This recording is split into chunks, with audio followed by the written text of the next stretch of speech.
enfin, vous êtes là. Il faut absolument que je vous montre quelque chose d'incroyable. Je vais beaucoup trop vite. Vous ne me connaissez pas. Je suis Harold, voyageur international, débrouillard, créatif, animalier et natif de Granby. Allez, ça suffit, on parle plus de moi, je dois absolument vous la montrer. Elle est là, belle, grande et majestueuse. C'est une immense girafe rouge en plein cœur de la place Johnson. Mais bon, vous vous demandez sûrement qu'est-ce que ça fait une grosse girafe ici au centre-ville de Granby.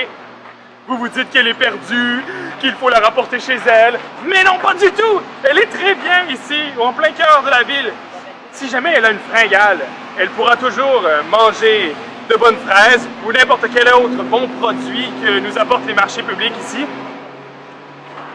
Vous savez, alors que j'étais dans la savane africaine, en plein cœur de la nuit, je suis tombé nez à nez avec une girafe. Et j'ai remarqué qu'elle dormait les yeux ouverts.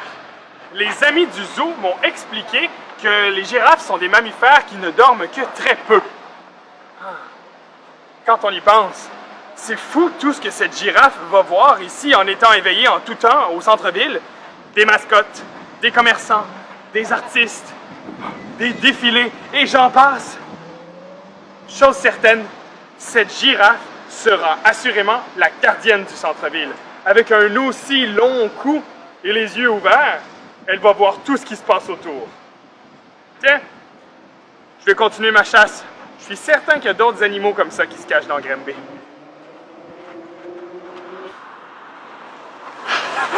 Aïe, aïe, aïe, aïe, aïe, aïe, aïe! Qui aurait cru qu'une pieuvre géante aurait choisi la bibliothèque Polo Trépanier pour s'y installer? Mais en même temps, ça fait du sens. Quand on y pense, les pieuvres sont tellement des créatures intelligentes avec leurs 9 cerveaux. Oui, 9 cerveaux. Ben, en fait, un cerveau, mais séparé en 9 parties. Une dans la tête et 8 autres dans chacun de ses tentacules. La bibliothèque, c'est parfait ici pour tenir occupé 9 cerveaux. Des milliers de livres à feuilleter, des tablettes numériques à emprunter, sans parler des activités pour enfants qui sont vraiment amusantes et divertissantes. C'est tellement confortable comme bibliothèque depuis les rénovations. Je comprends que la pieuvre a choisi de s'installer ici.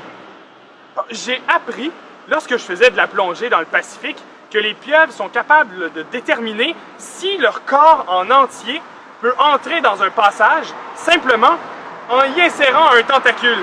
C'est comme si je pouvais déterminer si ma tête allait entrer dans mon chapeau simplement en mettant un doigt à l'intérieur.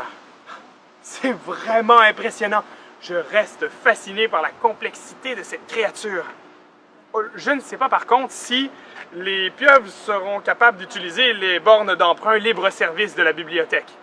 Chose certaine, elle pourra nous faire une mélodie ici en pianotant sur un de nos pianos publics comme celui devant la bibliothèque.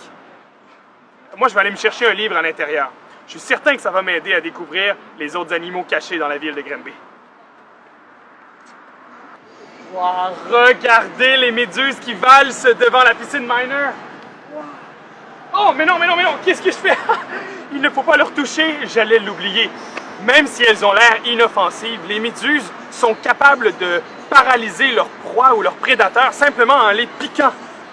Croyez-moi, ça fait mal. Je m'en souviens encore de la fois où j'étais en voilier sur la mer, très relax, et que j'ai mis mes pieds dans l'eau pour me refroidir. Mon gros orteil s'en souvient encore, ça fait vraiment mal. Non, vaut mieux prendre un pas de recul et les admirer avec un bon pas de distance là, pour bien voir leur mouvement. En parlant de mouvement, je ne sais pas si les méduses vont bouger au rythme des rendez-vous du parc Miner ici, parce que plusieurs fois par semaine, de nombreux citoyens se rencontrent pour danser, chanter, bouger en famille ou entre amis. Ouais, c'est à ne pas manquer ça. Mais des méduses, ça préfère l'eau. Probablement qu'elles décideront d'aller dans la piscine Miner. Mais encore là, les méduses ne décident pas vraiment où elles vont, elles se laissent porter par le courant. Et je ne crois pas que les nageurs apprécieraient d'être dans l'eau avec des créatures gélatineuses. Je ne sais pas si la texture des méduses change une fois cuisinées, parce que, croyez-le ou non, certaines personnes cuisinent de la méduse séchée pour en faire des salades. Ouais, Ça ne me donne pas l'eau à la bouche, mais je crois que j'ai d'autres options ici. J'aime mieux aller manger au centre-ville. Et j'ai l'embarras du choix. Restaurant, crèmerie, café. C'est beaucoup mieux que de devoir chasser son repas.